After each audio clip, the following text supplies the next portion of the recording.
Mi nombre es Joaquín Navarro y el día de hoy vamos a aprender varias cosas sobre el uso de Machine Learning y el uso de visualizaciones en Python. Primero, la intención es tener una sesión de teoría. Vamos a ver conceptos básicos que prácticamente son dos: ciencia de datos y Machine Learning. Después les voy a compartir un poco sobre qué es el clustering y otra técnica llamada análisis de componentes principales.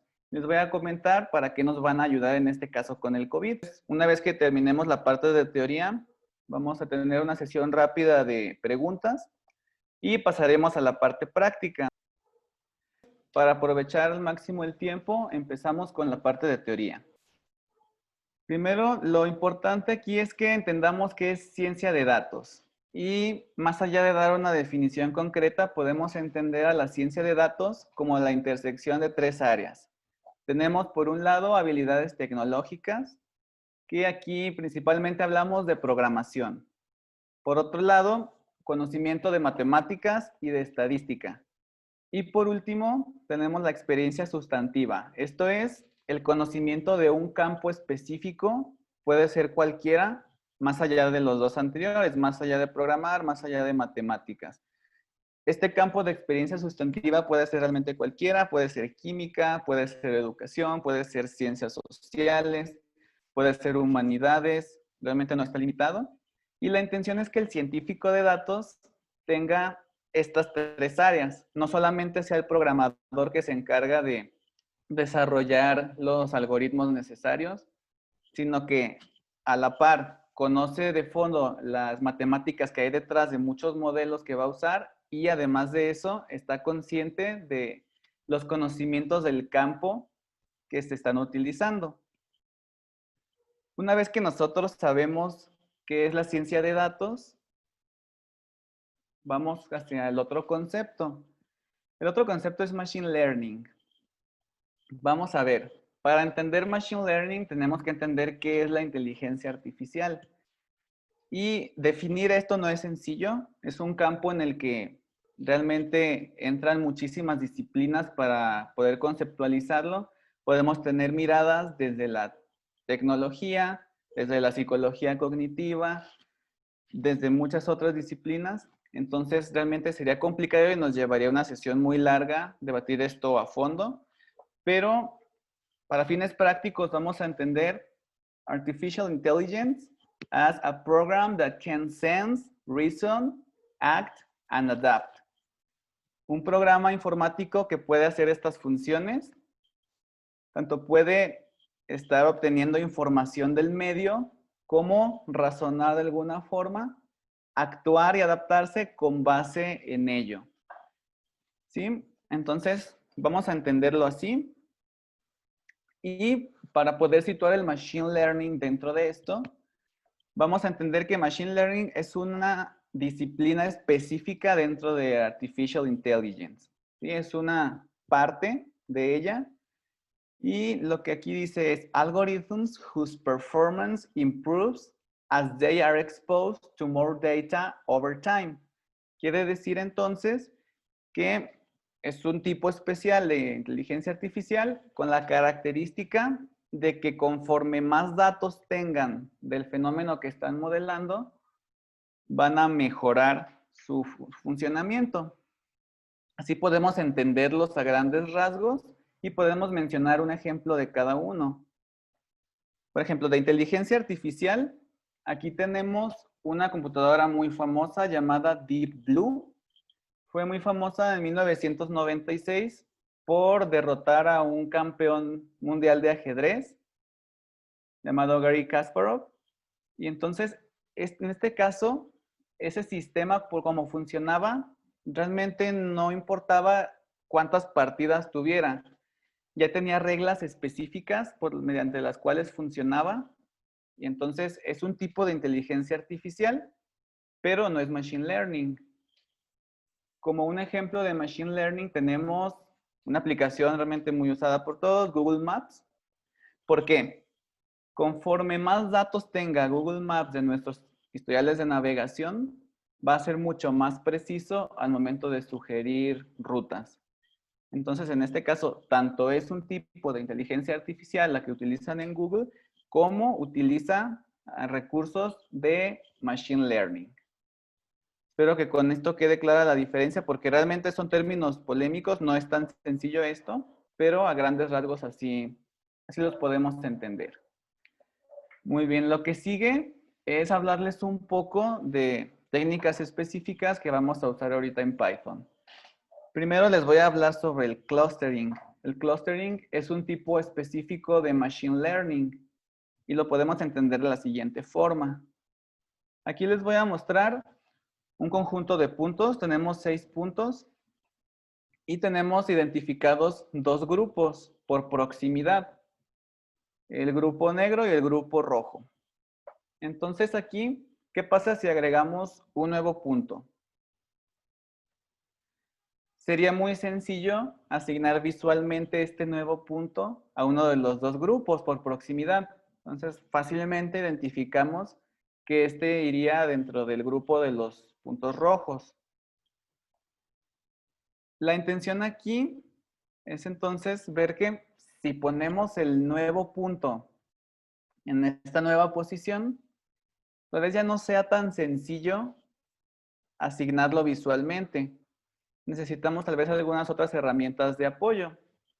En este caso, matemáticamente podemos hacer varias cosas. Podemos calcular una distancia de distintas maneras, etcétera. Pero aquí el reto es, si tenemos una nube enorme de puntos, ¿cómo podemos hacer esto de manera eficiente? Entonces, el Machine Learning nos ayuda para esto. Ya tenemos algoritmos específicos con sus bases matemáticas que nos ayudan a identificar cuál es el grupo más cercano del nuevo punto. Ahora, se pueden preguntar, bueno, ¿y a mí de qué me sirve estar clasificando puntitos?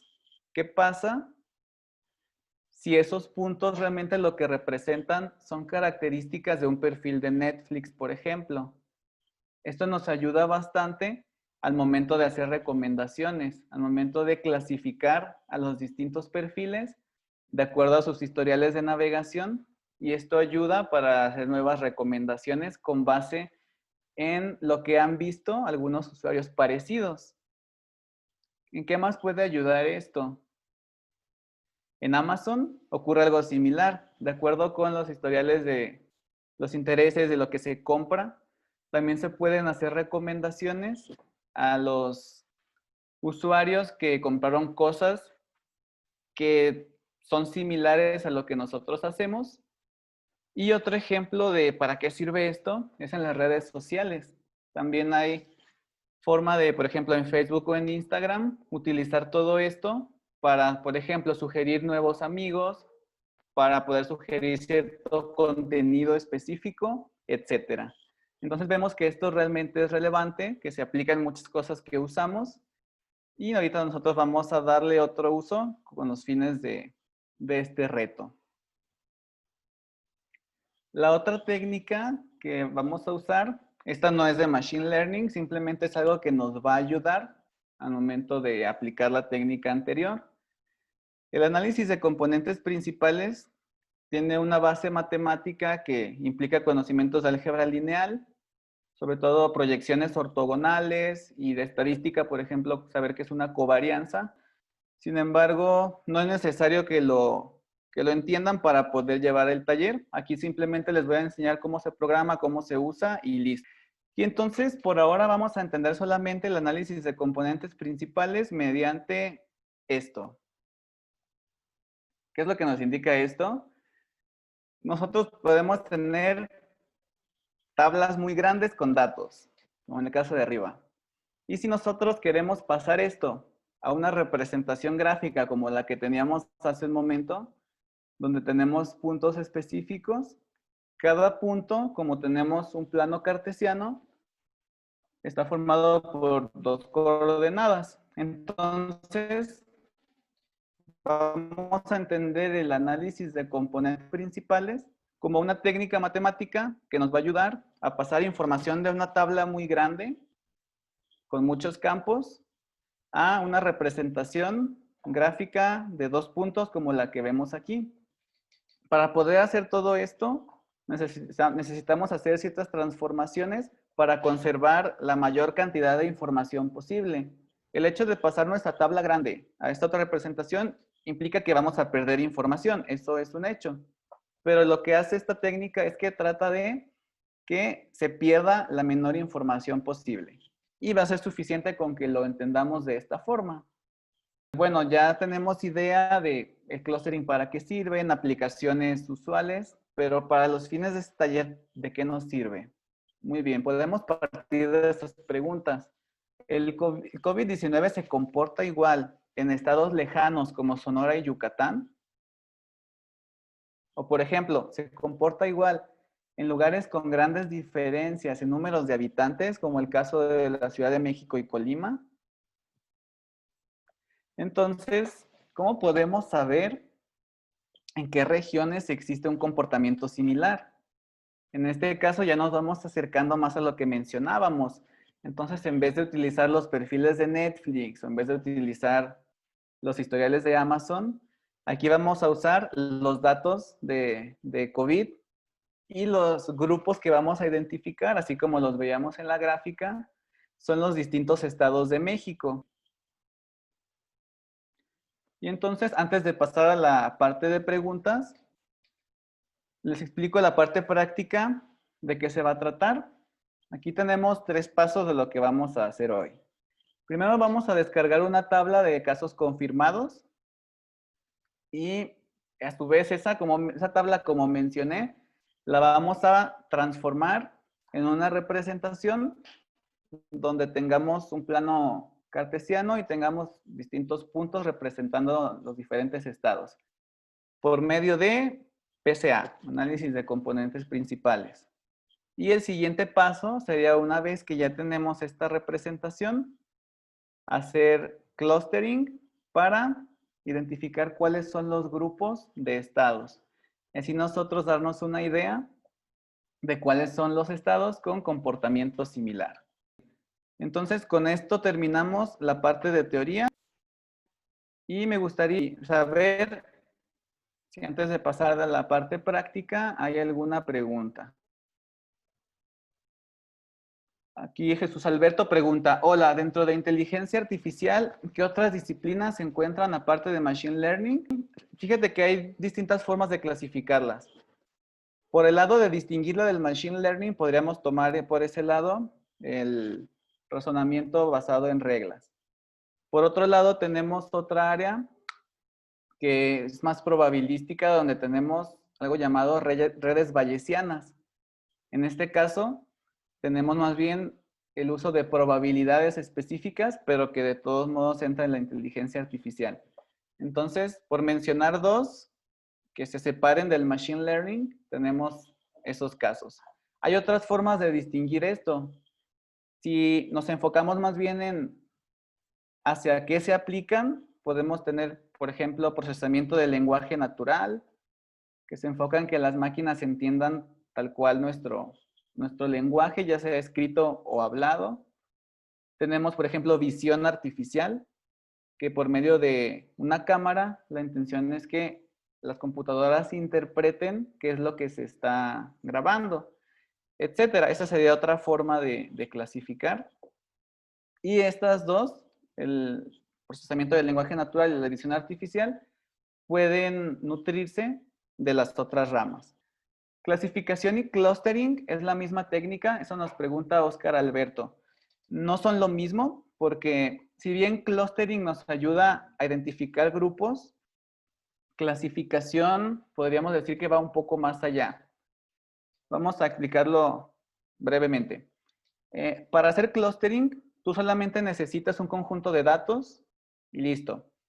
Por medio de los algoritmos, tú identificas cuáles son los grupos que están. Para poder hablar concretamente de una clasificación, lo que tú necesitas es tanto tus datos como saber desde antes cuál es el grupo al que pertenece cada dato. Sí, como por ejemplo, si nos vamos a lo de Netflix, para hacer clasificación, tú ya necesitas saber cada usuario a qué grupo pertenece desde antes. Así cuando llegue un nuevo usuario, tú ya lo clasificas en el grupo que le corresponde. En el clustering tú no necesitas saberlo, tú solamente metes todos los datos y ya te van a aparecer los grupos. Así lo podemos identificar. El clustering se conoce como aprendizaje no supervisado. Ese es un término que implica que tú no debes conocer desde antes a qué grupo pertenece, como va a ser nuestro caso. Para hacer clasificación, tú entonces desde antes necesitas saberlo y esto recibe el nombre de aprendizaje supervisado.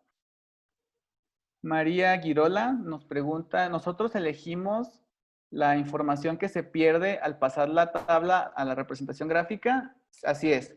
Nosotros lo elegimos. Esto también tiene un trasfondo estadístico. Nos guiamos por medio de niveles de varianza.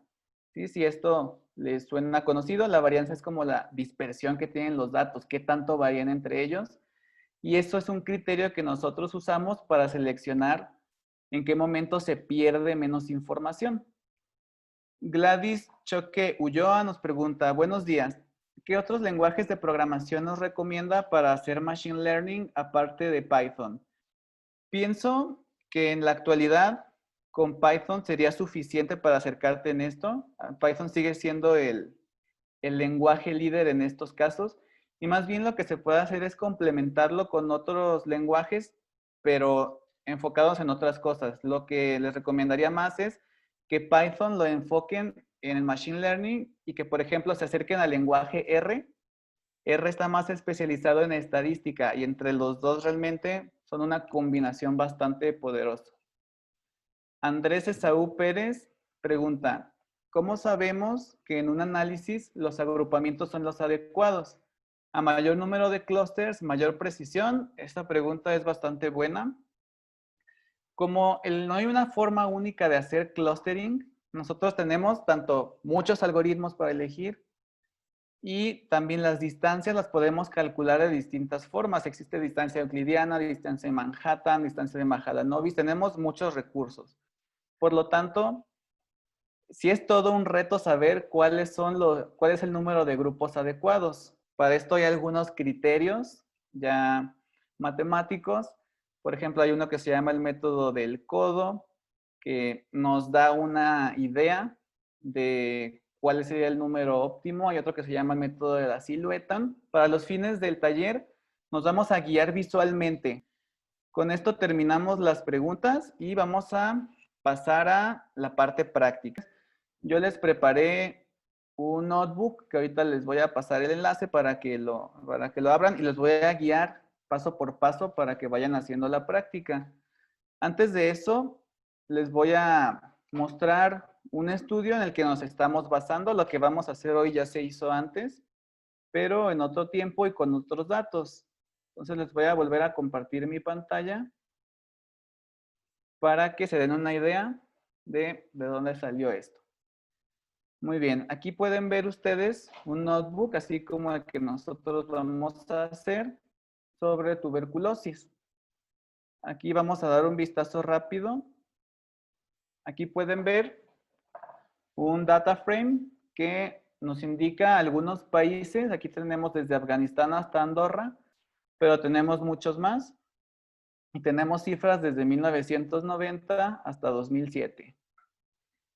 Entonces, la intención es que por medio de este data frame, primero se aplique PCA. Como les dije, aquí tenemos una tabla muy grande. La intención es representar toda esa información de forma que se pueda visualizar en 2 dimensiones de manera sencilla, pero sin perder tanta información de lo que tenemos. Y aquí pueden ver muchos puntitos con los nombres de cada país. Pueden ver ya cómo se están dispersando. Y lo que hicieron después fue usar clustering. Aquí ellos identifican 6 clusters, los identifican con distintos colores. ¿Y todo esto para qué lo hacen? Para poder interpretar por qué los clusters se identifican así, por qué los grupos se realizan de esta forma. Aquí hacen una gráfica promedio de casos por cada uno de los clusters. Y ya aquí pueden darse una idea. El clúster número 6, por ejemplo, es el que ha tenido más casos, de repente bajó bruscamente y vuelve a subir. Por ejemplo, el clúster número 1, que está en color azul, es el que ha tenido menos y se ha mantenido bastante abajo de la gráfica, etcétera. Y por último, se ponen a ver cuáles son los países de cada clúster y ya hacen sus interpretaciones de por qué pudo ser similar en cada uno de ellos. Entonces, la intención es que nosotros tomemos estas herramientas y lo hagamos, pero enfocado a los estados de México. Les envié un enlace que contiene el notebook en el que nos vamos a estar basando. Entonces, les voy a pedir que todos lo puedan abrir en su navegador para poder explicarles la parte práctica. Lo primero que les voy a pedir es que guarden una copia en Drive. ¿Por qué? En este caso están viendo mi notebook, pero la intención es que lo guarden para que ustedes ya lo puedan modificar y que tengan su propia versión. Entonces vamos a dar archivo, guardar una copia en Drive. Esto va a generar una carpeta en su Drive de su cuenta personal de Google. Y entonces van a poder modificarlo después. Una vez que todos tengan su copia, ya podemos empezar con el siguiente paso. El siguiente paso es, vamos a descargar nuestros datos. Vamos a dar clic en el link que viene de coronavirus.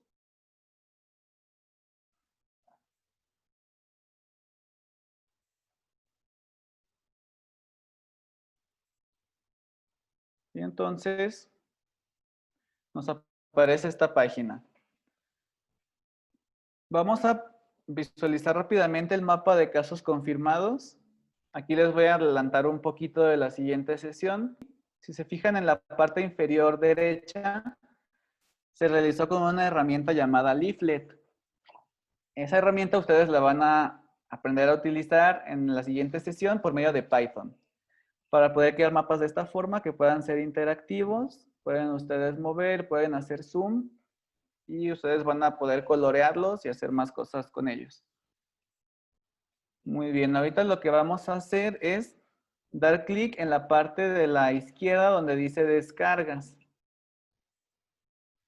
Les van a aparecer dos opciones, generar PDF y catálogo CSV. Vamos a seleccionar todos, catálogo CSV por favor. Y les van a aparecer dos cuadros. El primero dice casos diarios por estado más nacional. Ese es el que nos interesa. Y hay una parte que dice confirmados. Si ustedes presionan esa parte, van a poder ver que tenemos tanto confirmados, sospechosos, negativos y defunciones. En este caso, nos vamos a enfocar en los confirmados. Entonces, ahorita dejen seleccionado confirmados y van a dar clic en descargar. Dependiendo de su sistema operativo, puede que se descargue inmediatamente o que les pida una carpeta para guardar. Guárdenlo donde ustedes quieran, pero que sepan dónde quedó. En mi caso, ya lo guardó en la carpeta de descargas. Y vamos a explorar rápidamente ese archivo. Vamos a abrir ese archivo. Se debería abrir con Excel. Y deberían ver esto. Una tabla donde tenemos primero las claves de entidad. Tenemos la clave de población y el nombre de los estados. Después tenemos las fechas desde el 12 de enero. Y si se van hasta la derecha, pueden ver que tenemos hasta el 6 de agosto. Y todos estos números son de los casos confirmados por cada día. Si se van hasta abajo de la tabla, pueden ver que hasta abajo tenemos la suma, el nacional. Y entonces, esta es la información que vamos a usar.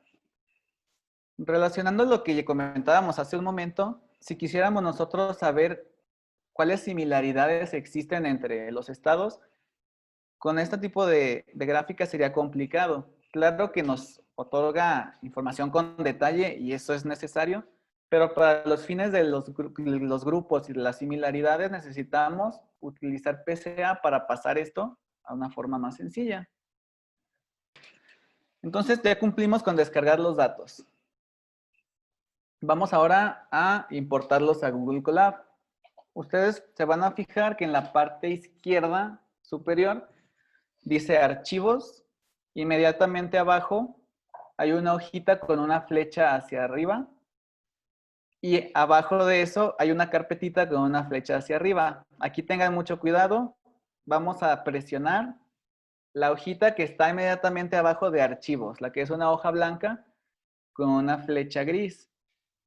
Vamos a presionar ese botón y por medio de ello podemos nosotros subir el archivo que descargamos en la carpeta que lo tengamos. En mi caso aquí tengo el archivo y lo vamos a cargar. Con eso ya debería aparecer el nombre del archivo abajo de donde dice Sample Data. Entonces, esperamos a que tengan esa parte. Y ya podemos nosotros manipular esos datos que vimos por medio de Python. Lo que sigue ahora es crear un data frame. Aquí vamos a mencionar dos cosas rápidamente. Pueden notar que ese archivo tiene una extensión .csv. ¿Qué significa eso? CSV significa que está separado por comas. El archivo realmente tiene todos los numeritos y para identificar que pertenecen en un campo de la tabla o en el siguiente, se separan por una coma. Eso es todo. Y por eso la extensión es CSV. Y por otro lado, aquí dice crear data frame en el siguiente paso. Para crear el data frame realmente ya está el código muy específico. Si se fijan, aquí hay comentarios que están identificados con estos hashtags. Entonces, solamente vamos a identificar aquí 3 líneas. Entonces, lo que tenemos que hacer es presionar en la esquina superior izquierda, donde aparece como un icono de play para ejecutar la celda. Con esto, ya nos va a aparecer la tabla que teníamos, pero dentro de Python.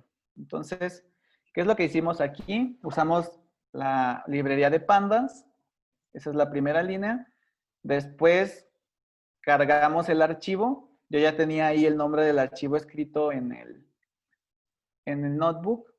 Y el final, donde dice dataframehead, df.head, lo mostramos. Esto es lo único que estamos haciendo hasta ahorita. Ahora, lo que vamos a hacer es acondicionar los datos. Así no los podemos usar. Por ejemplo, aquí aparece la clave de entidad y la de población. Eso no nos sirve. Esos no son datos útiles. Tenemos que eliminarlos. Tenemos que delimitar las fechas que vamos a analizar, entre otras cosas. Para eso les puse los comentarios específicos en cada línea. ¿El archivo siempre se llama igual? Esa es una buena pregunta, Jesús Alberto. Cada día cambia el nombre del archivo. Lo único que cambia es la fecha. Si se fijan, aparece casos diarios, Estado Nacional confirmados y aparece 2020-0806. Siempre va a aparecer cuando se actualice el del día anterior. Entonces mañana solamente va a cambiar el 6 por el 7 y así sucesivamente. Muy bien, entonces vamos a continuar. La intención aquí es que ustedes sepan cómo vamos a condicionar estos datos. El primer comentario que tenemos dice dfDrop. Esto significa dataframeDrop. Vamos a eliminar columnas. Como les comentaba, la clave de identidad y de población no nos sirven. Si se fijan, en esta primera línea estamos indicando que se eliminen. Lo que vamos a hacer es quitarles el comentario. Quítenle el gato y vuelvan a ejecutar. De esta manera, esas dos columnas ya no van a aparecer. El siguiente paso sería delimitar las fechas. Hay otro drop, vamos a eliminar más columnas. Y si se fijan, entonces hay datos desde el 12 de enero hasta el 6 de agosto. Con los compañeros llegamos al acuerdo de que estudiáramos todo hasta el 31 de julio. Entonces, ¿qué es lo que vamos a hacer? Vamos a eliminar toda la información que vaya del 1 al 6 de agosto. Por favor, vamos a descomentar la siguiente línea. Quiten de nuevo el gato. Y entonces le vamos a dar la indicación de que elimine las fechas de agosto. Vamos a ejecutar de nuevo. Si se fijan hasta la orilla, vamos a tener hasta el 31 de julio. Lo que va a seguir es, si se acuerdan, en la parte de abajo teníamos la suma, teníamos los nacionales. Esto pues tampoco nos va a ayudar ahorita. La siguiente línea entonces nos dice que eliminemos la última fila. Este DF, 2 puntos -1, solo indica eso. Vamos a ejecutarlo. Y lo único que nos falta es quitar el comentario a las otras dos líneas que nos van a nombrar los campos de estado y de fecha. Vamos a ejecutar y ya deben aparecer allí. Con esto tenemos nuestros datos acondicionados. Otras veces hay que hacer cosas un poco más complejas. En este caso, pues la tabla está completa. Hay casos en los que no lo está y eso implica otra serie de pasos. Pero en este caso ya tenemos nuestros datos listos. A partir de aquí, ya hablando de PCA y de clustering, no vamos a ver cada línea por el tiempo que tenemos. Entonces solamente les voy a indicar cuáles son las partes que ustedes deben modificar. Y vamos a continuar con análisis de componentes principales. Como les dije, este código no lo vamos a mencionar. Simplemente quiero que lo ejecuten así como está. Si ya acondicionaron sus datos, lo que van a obtener es esta visualización. Si se fijan, es muy similar la vista como lo que habíamos observado de los países. Y desde allí ya pueden ver ustedes que, por ejemplo, México, el Estado de México y la Ciudad de México, que aquí sigue apareciendo como Distrito Federal, están muy separados de los otros estados. Si se van a la derecha, ven que lo mismo ocurre con Guanajuato y Nuevo León. Y en la parte inferior tenemos estados un poco más aglutinados. Entonces, en este caso, ¿qué es lo que pasa? Ya tenemos esta representación de pasar de una tabla grande a una manera de, con una coordenada de 2 puntos, identificar los estados de forma que se guarde la mayor cantidad de información en el proceso. ¿Y qué es lo que sigue? Vamos ahora sí a hacer los clusters. Para esto, antes necesito que den clic al enlace en el que dice colores. Este va a ser una página de la librería Matplotlib. Perfecto. Aquí María Girola nos pregunta, en la gráfica de puntitos, ¿qué es lo que se grafica? Número de casos y fecha de inicio. Y Alejandra Nicolás, aprovechando, nos dice, ¿por qué los valores en el PS2 están de -750 a 1000? Muy bien, esto sí puede sorprender de repente, ¿no? Si tenemos solamente números positivos en la tabla original, ¿por qué aparecen números negativos? Realmente, ¿qué dimensiones se están graficando? Esto es importante, pero la respuesta es sencilla. Estos ejes no representan número de casos, tampoco representan fechas.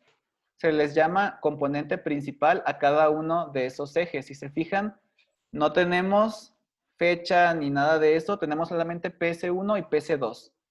Entonces, en el proceso de hacer unas operaciones matemáticas llamadas proyecciones ortogonales, estamos cambiando los valores de un sistema de coordenadas a otro. Creo que con eso basta para que se entienda. Y en el proceso los valores cambian, entonces realmente ya no estamos hablando de dimensiones específicas.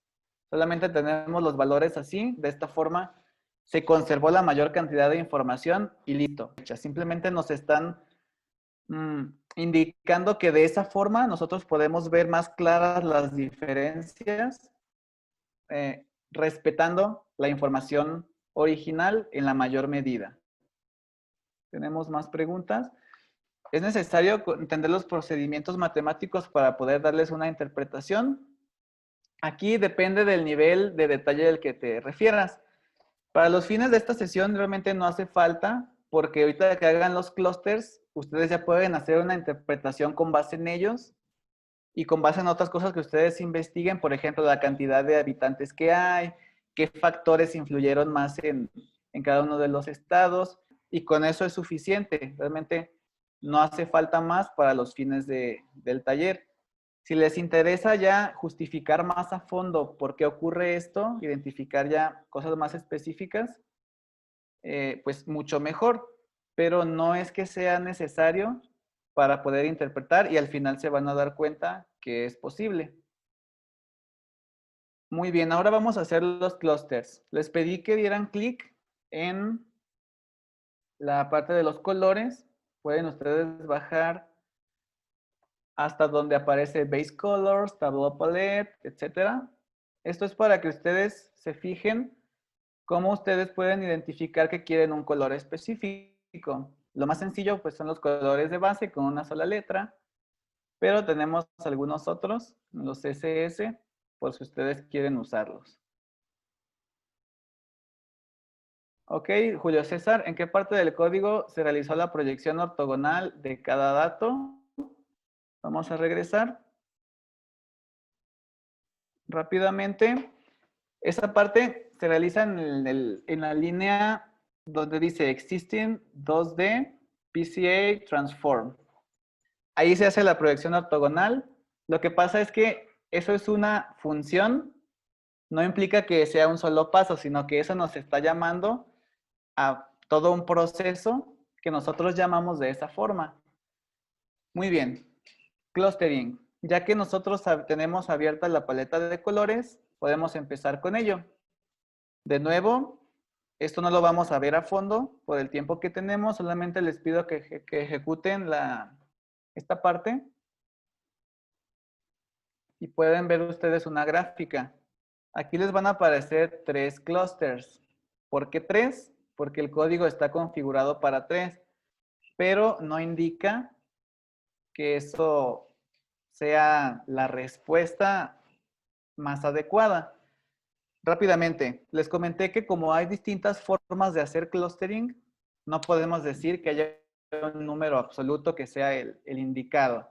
Más bien, nosotros tenemos distintas herramientas y tenemos que justificar si hacemos esto más a fondo, por ejemplo, en un artículo científico, etcétera, tenemos formas de justificarlo.